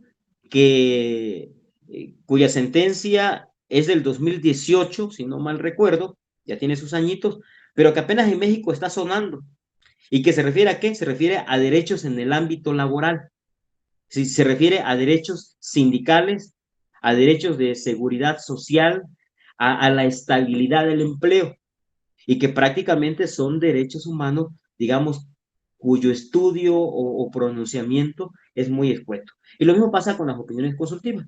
Si no mal recuerdo, también de las últimas opiniones consultivas se encargan precisamente de DESCA. ¿Por qué? Porque regularmente cuando se litiga este tipo de asuntos, pues los derechos humanos que más se vulneran, pues son los derechos a la vida, a la integridad personal, a la integridad psicológica, etcétera. Bueno, eso es a propósito. Pero bueno, dentro de esta función consultiva, ya para no darle tantas vueltas, pues encontramos también esta posibilidad que tiene la Corte Interamericana de emitir opiniones consultivas, y ya lo menciono de una vez, incluso ya existe jurisprudencia mexicana, ¿no? Hay criterios jurisprudenciales de la Suprema Corte de Justicia de la Nación que señalan que las opiniones consultivas tienen efectos orientadores para los jueces mexicanos.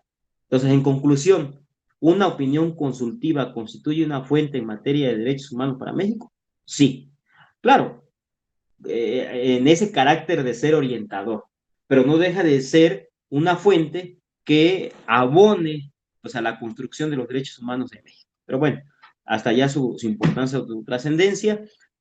También tenemos nosotros la función jurisdiccional que realiza la Corte, que prácticamente esta función jurisdiccional se activa a partir de que la Comisión Interamericana somete un caso a la Corte Interamericana. Y finalmente también una función ejecutiva. ¿A qué me refiero con función ejecutiva por parte de la Corte Interamericana? Prácticamente al seguimiento que existe por parte de la Corte Interamericana a las sentencias, soluciones amistosas o informes de fondo que son sometidos a la Corte Interamericana. Y a propósito, comento también muy brevemente, prácticamente de las 10 sentencias que se han dictado en contra de México, solo una de esas 10 sentencias ha sido archivada por haberse cumplido completamente, que es la del caso Castañeda Goodman versus México. Es la única. Las 9 sentencias restantes prácticamente no han sido cumplidas.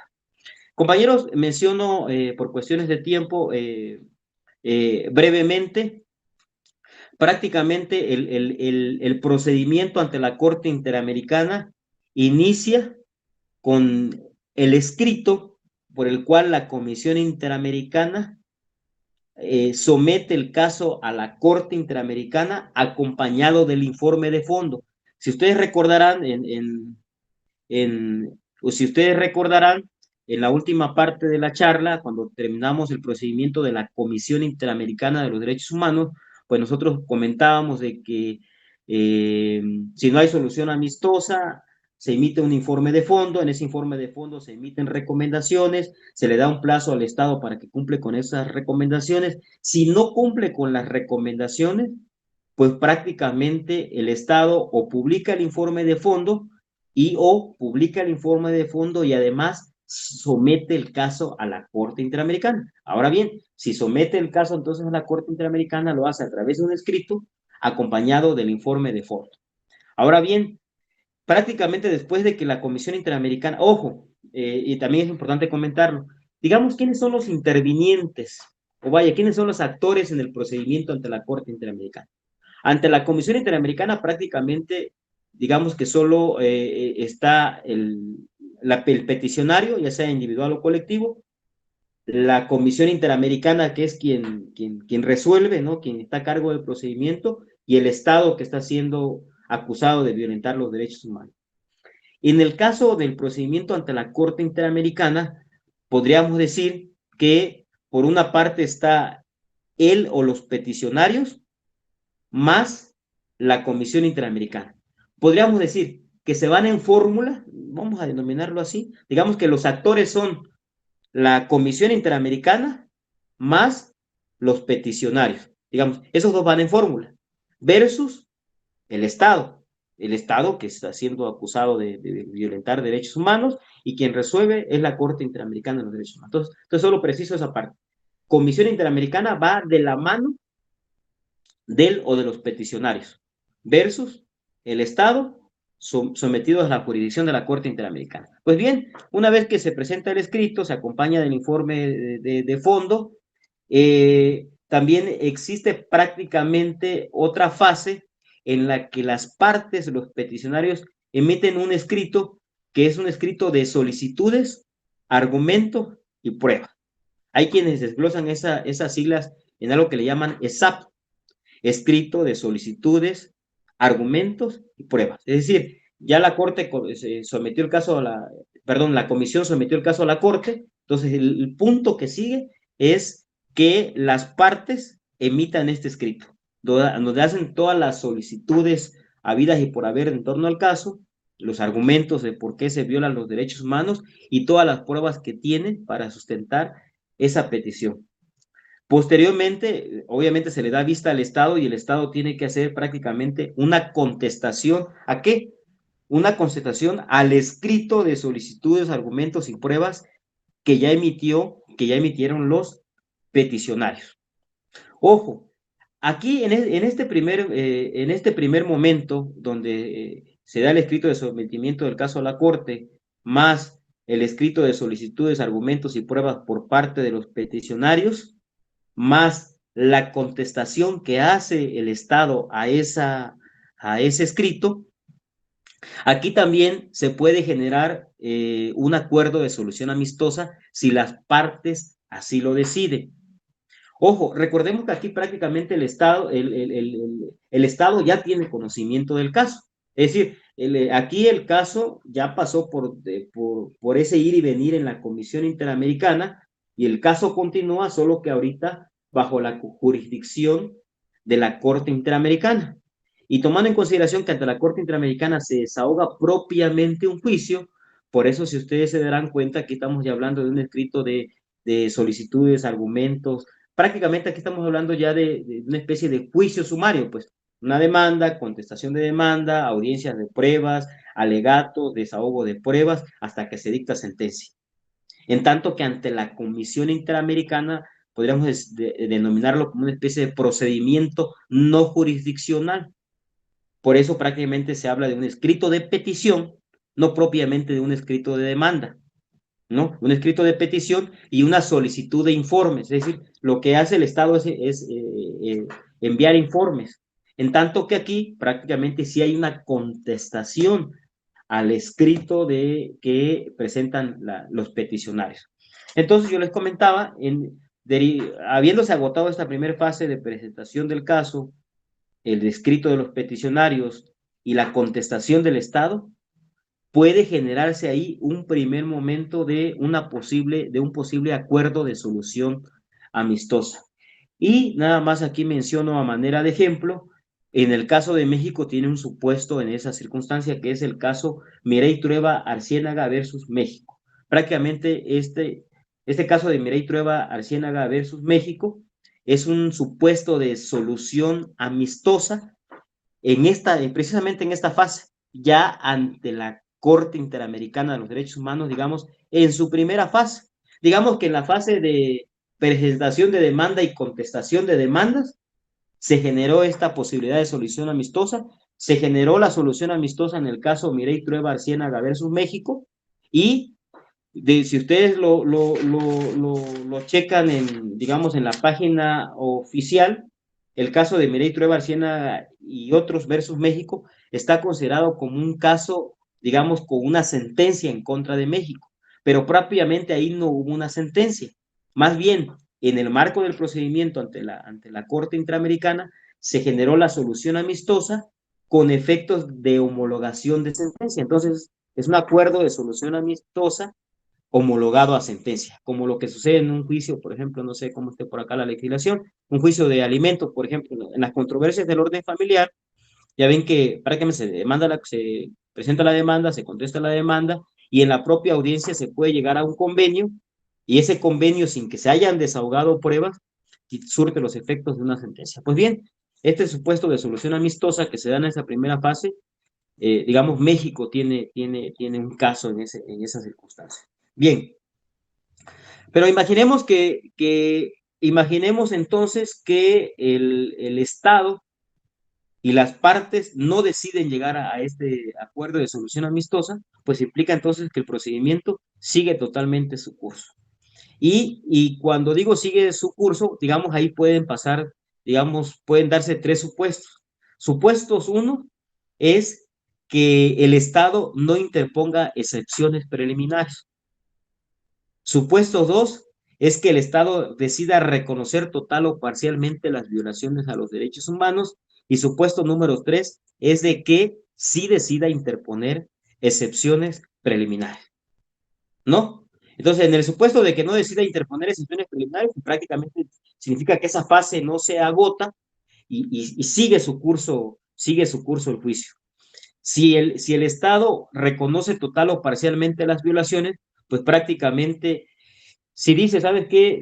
Yo, Estado, sí reconozco que torturé a la persona, que no respeté su debido proceso, etcétera. Es más, reconozco todas las violaciones a los derechos humanos, pues prácticamente de eso se le da vista a la comisión y a la comisión y a los peticionarios, y ya se pasa a la fase de preparación de desahogo de pruebas para la audiencia que se desahoga ante la Corte Interamericana, o de las muchas audiencias que se desahogan ante la Corte Interamericana. Ahora bien, si decide interponer excepciones preliminares, de igual manera se le da vista a la comisión y a los peticionarios para que contesten estas excepciones preliminares. Y para que no sea tan teórico, si ustedes recuerdan, yo les platicaba al inicio de la charla del caso de Martín David Dut versus México. Prácticamente de ese caso de Martín Dut, que fue un caso de tortura sí, de una sentencia emitida en el ámbito penal en base a tortura, digamos, la Comisión Interamericana conoció de todo el caso, conoce de todo el caso. Porque la Comisión Interamericana, a pesar de que los hechos, digamos, acontecieron en agosto del 98 y la jurisdicción contenciosa de la Corte Interamericana fue en diciembre del 98, la Comisión Interamericana sí decidió conocer de todo el caso, emitió un informe de fondo, sometió el caso a la Corte Interamericana. El peticionario emitió su escrito de solicitudes, argumentos y pruebas, y el Estado, cuando contestó, decidió excepcionarse. ¿Y cuál fue su excepción? Corte Interamericana de los Derechos Humanos, tú no eres competente para conocer de este caso, toda vez que los hechos se generaron antes de diciembre de 1998 y no posterior a diciembre de 1998. ¿Cuál fue el resultado? Por eso ese caso, aun cuando fue a parar a la Corte Interamericana, no existe propiamente una sentencia condenatoria. Más bien se emitió una sentencia donde se le dio validez a la excepción que interpuso la Corte Interamericana, y se hizo válida esa excepción, y en razón de eso la Corte Interamericana dijo, pues sí, en efecto, yo no soy competente para conocer del caso. Y adiós caso, ¿no? Ok. Palabras más, palabras menos. Posteriormente, yo les comentaba, es una especie finalmente se da una especie de audiencia donde se desahogan pruebas. La voy a mencionar ya muy a grosso modo. Previo a ese desahogo de pruebas en audiencia, pues por supuesto que se pueden objetar testigos, se pueden objetar peritos, etcétera. Es decir, finalmente todas las veces de un juicio propiamente contencioso. También tenemos una fase de alegatos, ¿no? Como le decía yo, como cualquier juicio. Y finalmente se dicta la sentencia. Y me quedo con esta parte, al emitirse la sentencia, ojo, ahí digamos, tanto el reglamento de la Corte Interamericana como la Convención Americana prevén la posibilidad de que una vez que se emita la sentencia, el Estado pueda presentar un escrito que se llama solicitud de interpretación. Ojo, pareciera que esa solicitud de interpretación pudiera hacer los efectos de una apelación o de un recurso en contra de la sentencia. Por disposición de la propia Convención Americana sobre Derechos Humanos, prácticamente las sentencias que emite la Corte Interamericana son inapelables, es decir, ya no admiten recurso alguno. esta solicitud de interpretación prácticamente lo que hace es surtir ese efecto, es decir, que si el Estado advierte que no quedó claro algún resolutivo de la Corte Interamericana, puede hacer uso de este recurso. Ojo, que no es recurso de impugnación, es una especie como de aclaración de sentencia. Ya, dicho en otras palabras, este recurso que se llama solicitud de interpretación no es otra cosa que una especie de aclaración de sentencia. Bien, ya esta parte la comenté de manera muy escueta y ya yo terminaría prácticamente mi participación con ustedes comentando a grosso modo que prácticamente México tiene 10 sentencias ya condenatorias por parte de la Corte Interamericana de los Derechos Humanos. Ojo, existe un caso número 11, que es el caso de familiares Digna Ochoa, familiares de la defensora de derechos humanos Digna Ochoa, que ustedes sabrán es un homicidio que se lleva aquí en la Ciudad de México. Es decir, en un principio se trató como se le dio el tratamiento, la fiscalía le dio tratamiento de homicidio, y de pronto la fiscalía decide voltear los papeles y dice, ¿sabes qué? No fue homicidio, fue suicidio. Pero además en el marco de ese homicidio que la fiscalía terminó catalogando como suicidio, eh, me parece que también fue privado de la libertad, es decir, mataron también a una testigo de ese caso. Palabras más, palabras menos, en ese marco se desarrolla este caso de los familiares Digna Ochoa. Ojo, la sentencia prácticamente se acaba de celebrar, perdón, la audiencia de desahogo de pruebas prácticamente se desahogó en el mes de octubre, es decir que estamos próximos a que en este año se emita ya prácticamente la sentencia número 11 en contra del Estado mexicano por violaciones a derechos humanos en el marco de la Convención Americana sobre Derechos Humanos. Y ya menciono, compañeros, por cuestiones de tiempo y también de respeto a ustedes, me parece que unas reflexiones que yo podría, o conclusiones que podríamos hacer a nivel general, es el siguiente. En el caso Castañeda Gutmann, como todos sabemos, prácticamente es un tema de naturaleza de violaciones a derechos políticos electorales, es un tema eminentemente electoral.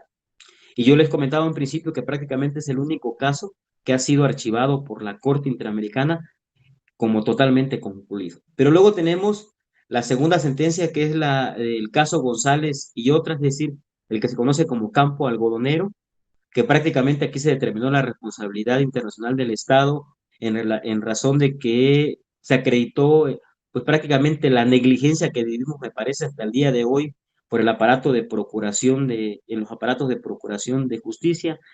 Me refiero a las fiscalías, ponen en evidencia también, ok, y recordemos que también esta sentencia Campo Algodonero pues prácticamente puso digamos, en el ojo del huracán lo que actualmente conocemos como perspectiva de género, ¿no? En las investigaciones, y que prácticamente este concepto de perspectiva de género pues ha permeado prácticamente todo el quehacer del Estado, ¿no? Entonces digamos que esto es digamos, de la parte, entre comillas, la parte positiva de esta sentencia. Después de la sentencia Campo Algodonero, pues tenemos la sentencia del caso José Radilla Pacheco, y a partir de aquí quiero hacer una especie como de reflexión genérica. Vean, en el caso Radilla Pacheco, Radilla Pacheco, desaparición forzada de personas, cometidas en Guerrero, y ojo, por el ejército. El caso Fernández Ortega, mujer indígena, que sufrió violación y tortura por el ejército. En el caso Rosendo Cantú, mujer indígena, violada y torturada por el ejército. En el caso Cabrera García y Montiel, se refiere a dos defensores ambientalistas que prácticamente fueron procesados indebidamente y torturados indebidamente en manos del ejército. Caso García Cruz y Sánchez Silvestre, aquí prácticamente es un supuesto de tortura, aquí sí no intervino el ejército, pero sí intervino la policía ministerial aquí de la Ciudad de México, en el entonces Distrito Federal. Pero vean, sigue siendo ese común denominador: tortura, policías. En el caso Trueba, Arciénaga y otros versus México, prácticamente también es un homicidio perpetrado por un personal del ejército. En el caso de Alvarado Espinosa y otros, es un caso también de desaparición forzada de personas, de tres personas, un hombre y dos mujeres, en manos del ejército.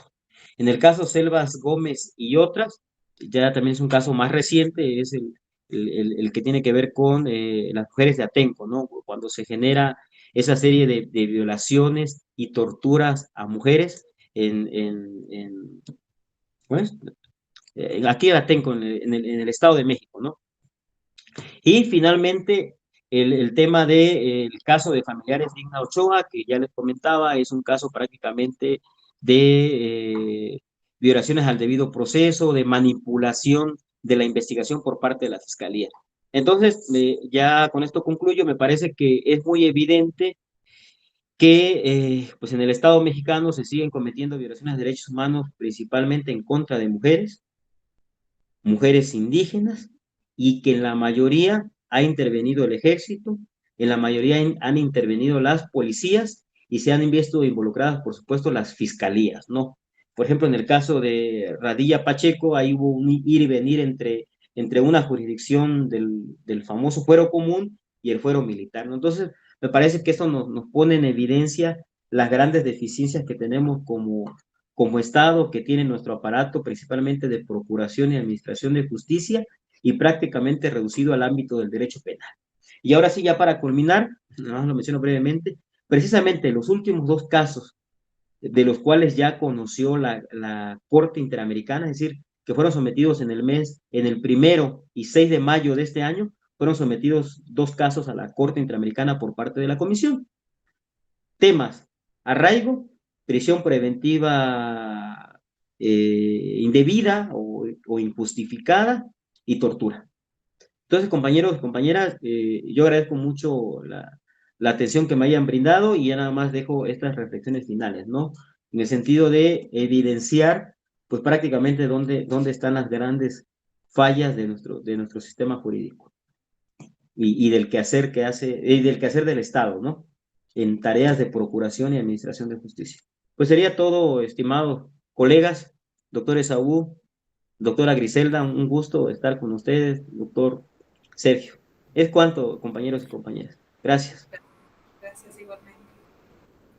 Muchísimas gracias, Eliseo. Creo que nos has dado un panorama muy interesante de cómo ves la perspectiva de los derechos humanos, sobre todo desde la óptica de tu experiencia como un gran experto en la materia de los derechos humanos, y envolvernos en este esquema tan interesante de la protección internacional de los derechos humanos, que hay mucho por estudiar, mucho por aprender, mucho por reflexionar.